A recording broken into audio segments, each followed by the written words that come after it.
ମୋ ନାଁ ସନ୍ତୋଷୀ ମନିକା। ମୁଁ ବରିମାରେ ଜଏଣ୍ଟ ସହାୟକ ଥିଲି ବରିମା ପଞ୍ଚାୟତରେ। ତାଙ୍କେ ଯେଉଁ ଏଲିଗେସନ୍ ଦେଇଛନ୍ତି ସେଇଟା କଦାପି ସତ ନୁହଁ। ମୁଁ ବରିମା ପଞ୍ଚାୟତରେ 2013 ମସିହାରୁ କାର୍ଯ୍ୟ କରି ଆସୁଛି। ମୋର କାମରେ କେବେ ବି ମୁଁ ଅବହେଳା କରିନି କି କାହା ପ୍ରତି ଦୁର୍ବ୍ୟବହାର କରିନି କି କାହାକୁ ଅସମ୍ମାନ କରିନି। ସମସ୍ତଙ୍କୁ ମୁଁ ସାହାଯ୍ୟ ହିଁ କରିଛି। ଆଉ ସେମାନେ ଯେଉଁ କହୁଛନ୍ତି ମୁଁ ତାଙ୍କୁ ମିସବିହେଭ୍ କଲି, ମୁଁ କେବେ ବି ତାହା କରିନି। ସେମାନେ ସେମାନଙ୍କର ସବୁ ଏକ କଥାରେ ସମସ୍ତେ ମିଶିକି ମୋର ଏଗେନଷ୍ଟରେ ସେସବୁ କରୁଛନ୍ତି। ଯେହେତୁ ସେମାନେ ନିୟମ ବିରୁଦ୍ଧରେ କାମ କରୁଥିଲେ, ସେ ଜିନିଷକୁ ମୁଁ ବିରୋଧ କରିଛି, ସେଥିପାଇଁ ସେମାନେ ମୋ ଏଗେନଷ୍ଟରେ ଏସବୁ କରିଛନ୍ତି।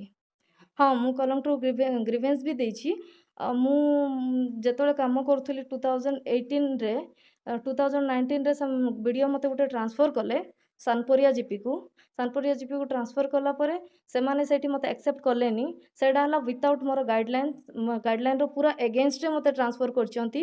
ତାପରେ କହିଲେ ଯେ ଯେହେତୁ ଏଇଟା ତୁମ ଗାଇଡ଼ଲାଇନ୍ ଏଗେନଷ୍ଟରେ ଅଛି, ସେ ପୁଣି ମୋତେ ବ୍ୟାକ୍ ଟୁ ଟ୍ରାନ୍ସଫର୍ ବରିମା ଜିପି କଲେ।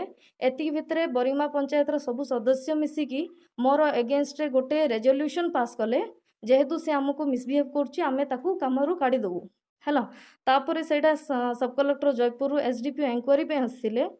ଏନକ୍ୱାରି ହେଲା ପରେ SDPO ନିଜେ ରିପୋର୍ଟ ଦେଇଛନ୍ତି ମୋର ଏଗେନଷ୍ଟରେ କୌଣସି ପ୍ରୁଫ୍ ନାହିଁ କି ମୁଁ କେବେ କାହା ସହିତ ମିସବିହେଭ୍ କରିନି। ସୋ ସେମାନେ ଲେଖିକି ଦେଲେ ଯେ ମୋତେ ସାଙ୍ଗେ ସାଙ୍ଗେ ରିଜଏନ୍ କରିବେ ଆଉ ମୋତେ ସାଲାରୀ ଦେବେ। ସେଇଟା PTDRDAଙ୍କୁ ଫରୱାର୍ଡ଼ କଲେ। PTDRDA ଏବେ ଲେଖିକି ଦେଇଛନ୍ତି ମୋତେ 15 ଡେଜ୍ ଭିତରେ ଜଏନ୍ କରିକି ମୋର ସାଲାରୀ ଦେବା ପାଇଁ। ଆଉ ଯେତେବେଳେ ମୁଁ କାର୍ଯ୍ୟରତ ଥିଲି, ସେମାନେ ମୋତେ ଦରମା ଦେବା ପାଇଁ ବହୁତ ହଇରାଣ କରୁଥିଲେ। ମୋତେ ବିଭିନ୍ନ ପ୍ରକାରର ମାନସିକ ନିର୍ଯାତନା ଦେଉଥିଲେ। ସ୍ପେଶିଆଲି ସେ ନାୟକ ସରପଞ୍ଚ ବହୁତ ମୋତେ ହଇରାଣ କରୁଛନ୍ତି, ପିଓ ଆଉ ନାୟକ ସରପଞ୍ଚ ମିଶିକି। ମୁଁ ବାର ବିଡ଼ିଓଙ୍କ ପାଖରେ ଅଭିଯୋଗ କରିବା ସତ୍ତ୍ୱେ ବି କେହି ମୋ କଥା ଶୁଣିଲେନି।